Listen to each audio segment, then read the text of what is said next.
打斑會遇到嘅10個問題，我哋今日咧就逐一分析一下。打完激光之後反黑咧，有幾個因素嘅。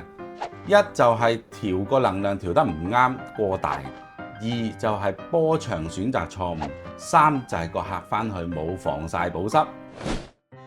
其實唔係一部機就可以喺一次裏邊做得好嘅，咁我哋通常都要夾機去使用。咁所以如果你發現嗰間公司得一部激光機，或者佢用一款機嚟同你打一次嘅斑呢，咁你可以離開先㗎啦。10個有9個老人家嚟問機嘅時候呢，都話要用532去打斑嘅，都係中意結焦嘅。532呢一種波長就係針對一啲紅色嘅嘢嘅，即係你打完之後佢就會反紅，紅完之後就黑，咁啊使一啲紅色嘅紋身，我覺得都 OK，咁但係唔係在於打斑咯，乜你啲斑紅色嘅咩？有啲人呢就會發雞盲啊，打完嗰笪嘢呢變咗白色就覺得係好，其實呢啲係反白嘅跡象嚟㗎。打斑就係一個長期嘅戰爭啦，就唔係1、2、3次就完成嘅。正所謂瓜咗都有絲斑啦。皮秒打荷爾蒙斑呢，好多時候都會反黑嘅。咁如果你揀啱激光去打荷爾蒙斑呢，會相得益彰嘅。如果你真係冇其他機，揀彩光，彩光都唔錯㗎。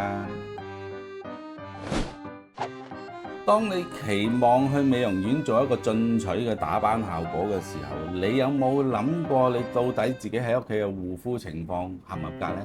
你用緊嘅產品合唔合格呢？簡單一件事就係打完呢啲高能量嘅儀器，我哋係唔能夠用任何有功效性嘅產品嘅，即係美白嗰啲冚唪唥都唔用得嘅，淨係用保濕就得㗎啦。成日執着埋咧嗰啲唔等使嘅嘢，嗰2粒啡色嘅點，隱隱約約嘅荷爾蒙斑，嗰啲你又咁着緊，佢又驚 sell 你唔成，你咁着緊佢咪打多幾下咯？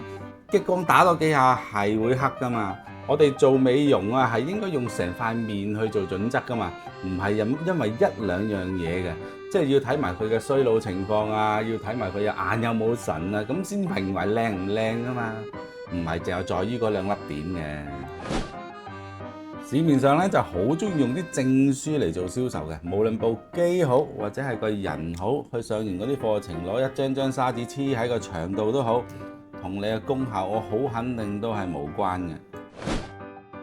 第10樣嘢咧就係麻木去睇一啲咁嘅廣告，咁呢啲廣告十居其九我都覺得係吹大嘅，即係唔真實嘅。咁你信咗你就去嘅話咧，你又唔豐富下你自己知識咧，咁啊自求多福啦嚇。